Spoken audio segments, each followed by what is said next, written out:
Off Script with Super E recommends listener discretion, as these real but sometimes uncensored stories can be filled with mature content.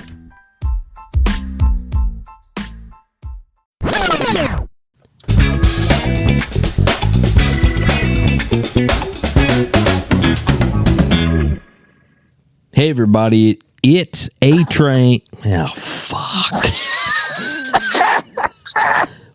Just leave it in. He's doing his best. He forgot to press record. Okay. He forgot to 20 seconds ago. So let's just keep. We're doing great. How's it going, A Train? So what do you think? Just leave that in? Okay. Leave it in there. Hey, we're all human. Yeah, so it's very professional. Okay, whatever. Yes. How are you? Not too bad. As you know, I started to tell the tale. Yeah. About the good-looking Pam Grier-looking hooker jumping in my car. This time you press record, right? Yeah, it's recording now. Yeah, it wasn't then. Yes. So, listeners, what I was talking about Okay. was I see this good-looking prostitute. She looks like Pam Grier. Google her from the 70s. Very attractive. Foxy Brown. Foxy Brown. And I drive past her. You know, always drive past and then this park. And then she made the effort to come up, jump in my car. And she's a little nervous. You know, hi, how you doing? What you out doing? She's into her probing to see if I'm a police officer. Okay. And not like space alien probes. This is just, she questions me. Yes. And she's like, so what are you out doing? I said, no, I'm not just driving around. Some people owe me money. I got to pick up some money. She goes, so you're not like in construction? Because everybody says, every undercover police, what do you do for a living? Yeah. Construction. And then they immediately check your hands, no calluses, let me out of the car. Yeah. So she's looking at me and she goes, what do you mean you got to go pick up things? I said, some fuckers owe me some money and they're a little late, so I got to go collect. I got to track these fuckers down. Mm-hmm. She's like, really? And then she's like this, you got to track them down? I said, yeah, I'll track them down. If they don't come up for that loot, I'm going to fucking kick their ass. And she goes, oh, you're going to kick their ass? Yeah. And she's like, yeah, so how do you kick their ass? I'm just going to punch them in the face so they all give back the money. Oh, she's like, yeah. Well, I'm like, what the hell is she doing? Then she looks at me, okay, this is several years ago before manscaping was a thing, and I left my shirt open so she could see I didn't have a wire taped to the middle, because everybody thinks we would tape a wire to the middle of our chest. Right. Not true. And my chest was quite hairy, not as hairy as A-Train's knuckles, but it was pretty hairy. And she's looking at me, she's like, And then what happens? And she reaches over and starts running her fingers through my chest hair. And I said, well, you know, you got to dole out the ass whippings if they don't pay the money they owe you. She goes, you're a gangster. And she's rubbing my chest hair, and her pinky got caught in it and trying to kind of whip it out. And she goes, tell me more. I just said, well, you know, I loan money. If they don't pay me back with the interest, you know, they got, you know, you got to show them who's boss. You know, the beat down comes along. I'm putting it in her mind that I'm a criminal. She don't have to worry about me being the police. I'm trying to lay a backstory that she can't poke holes in. Yes. But right now, she's believing every word of it. She's kind of forgetting what her main job is supposed to be doing. She's got her hands in my massive amount of chest hair before it turned gray and looks disgusting. And she's going, I like you. And she goes, she looks at me, she goes, you're like a white Tarzan. I'm like, oh, okay. And then she goes, normally what I like to do is I like to give men head and have them pay me.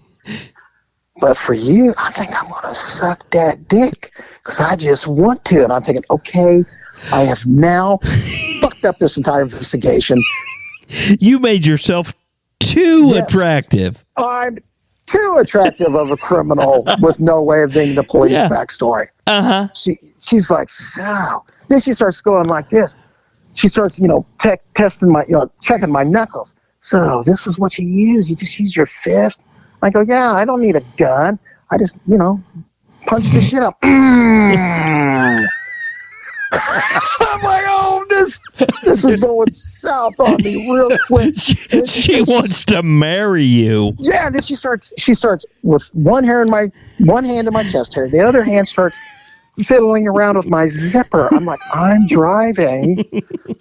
I can't be getting any roadhead for free. That doesn't look good in a probable cause.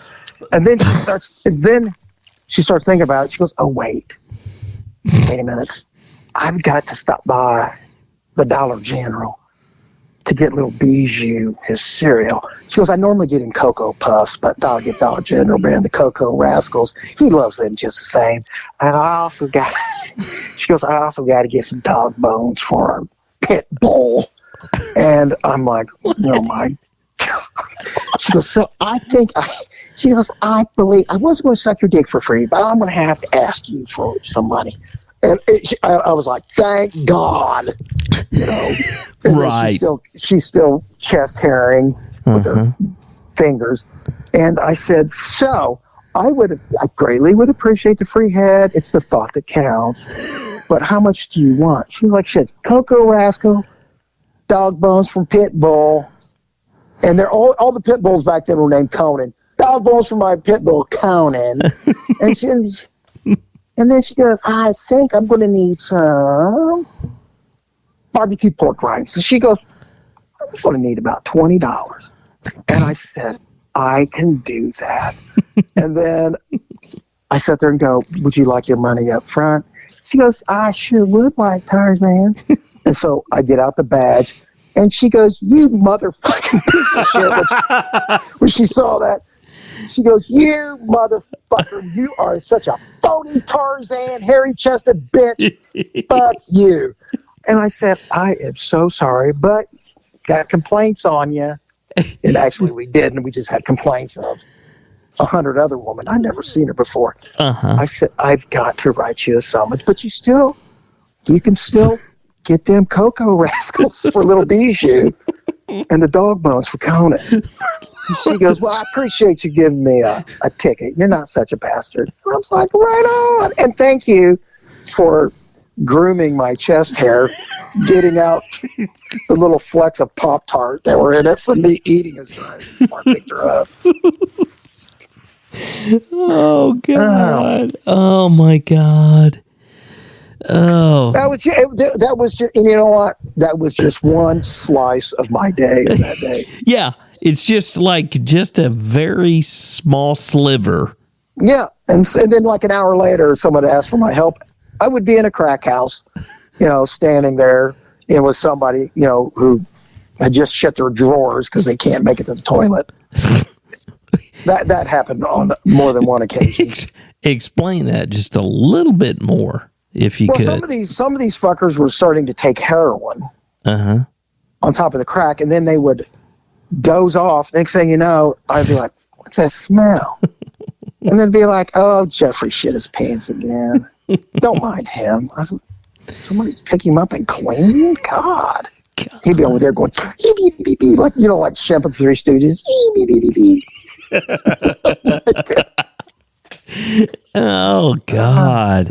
Anyways. Well, so I don't That's about it. That's all we got. That's all we got, everybody. We will see you later. Hit the subscribe button. Yes. Can you say the word? Absolutely. Okay. Yes. Well, that was fantastic, as always. Yes. All right. See ya. Bye. See ya. Bye.